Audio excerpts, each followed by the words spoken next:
one of the communication models, which is the interactive communication model. So anyone have an idea regarding So before we can discuss it, we must create an outline for us to follow and for us to thoroughly know about interactive model of communication. So, anyone? Do you have any idea?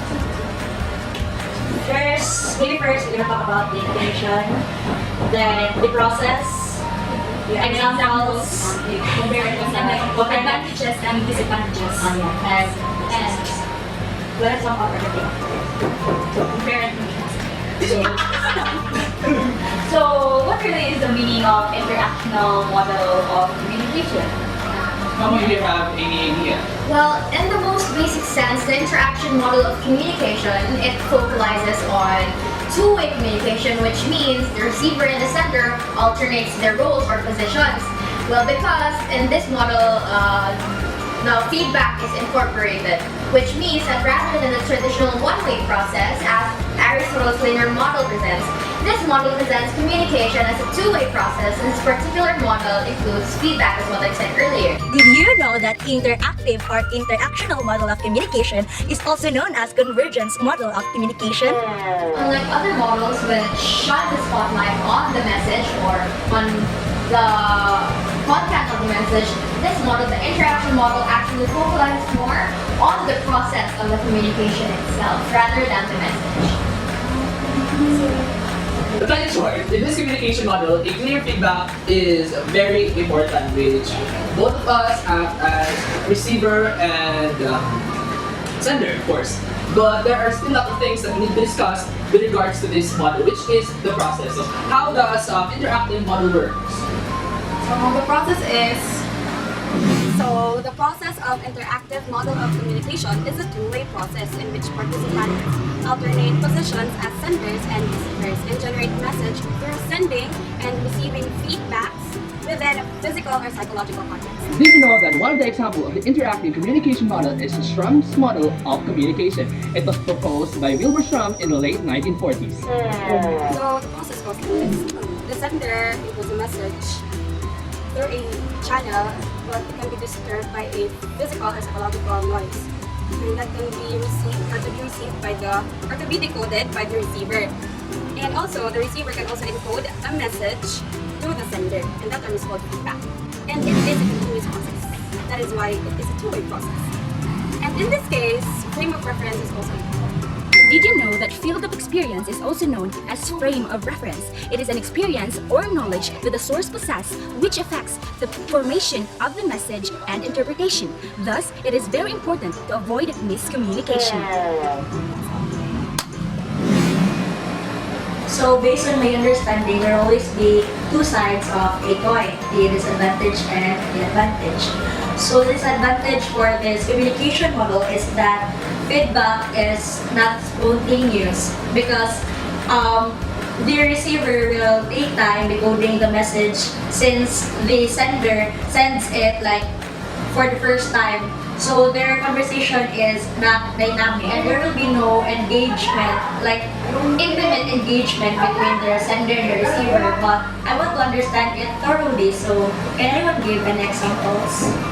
Speaking of examples, there are a lot of examples in different contexts of communication. There are a lot of examples in the interactive model of communication, Be it in organizational communication, in political context, in family communication.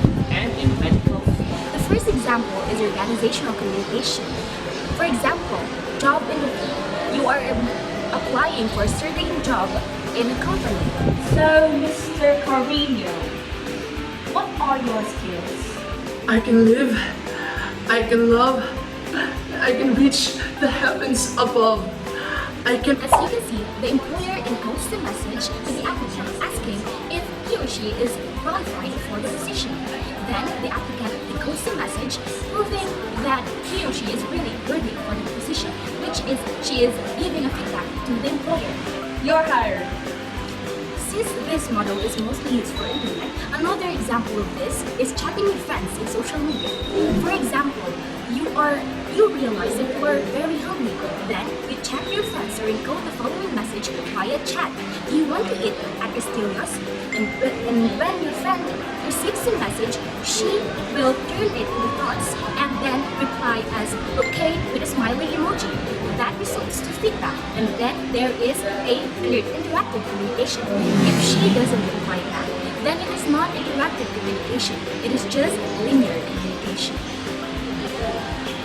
Lastly, in medical field, every now and then we are going to our doctors for health consciousness.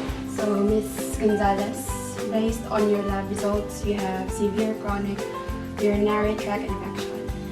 So what must I do, Doc? You must stay here for a week for us to observe you and give you proper medication. Doctors will give tests and doctors will give results to us. That is where the doctors becomes the center of the message. Our reply depends on what the doctor has been said. We may reply on how we could prevent or cure a certain illness that we are positive to. Feedbacks and replies are being said after the other, and that makes the model of communication as interactive. Based on the practical examples that was being presented to us, I hope that everyone is clear about the interactive model of communication and how it was being classified and how it was being applied to our daily use of communication. So you have mentioned a while ago that there are a lot of other interaction models. So how about we compare and contrast them? So we will have a further elaboration and understanding from with their different components. So there are three models of communication. First one is the linear model. Second is the interactional model. Yes, and the third is the transactional model. So the difference between the three is that So there are certain differences and similarities if we compare these interactive communication models to the other models of communication. So let's first compare and contrast linear model of communication from interactional model of communication. The linear model of communication assumes that language is simply a vehicle for sending information. It is a one-way process where there is one person who is the sender and the other person becomes the passive receiver. One example would be when we were younger and when we get in trouble, our parents would scold and lecture us for how many hours while we sit there just taking every single thing they said and just take it passively. And on the other hand, if we compare this interactive model of communication to the transactional, they are almost the same since both of them are two-way process. However, in transactional communication model, the sender can send his or her message while the audience or the receiver send his or her feedback simultaneously. Like for example, in classroom setting, the professor can discuss his lesson to his audience while the students can give their feedback through gestures like nodding or nodding at the same time, unlike the interactive communication. After viewing everything like from the definition, the advantages and disadvantages, especially on the differences from the other communication models, what can you say or what can you conclude on this communication model, which is the interactive communication model? for me, it is much better than the linear model of communication since it is a two-way process of communication. So the receiver will be given a chance, even though their communication is not that dynamic and spontaneous, they are still given a chance to interact and give their feedback. So it's a yes for me.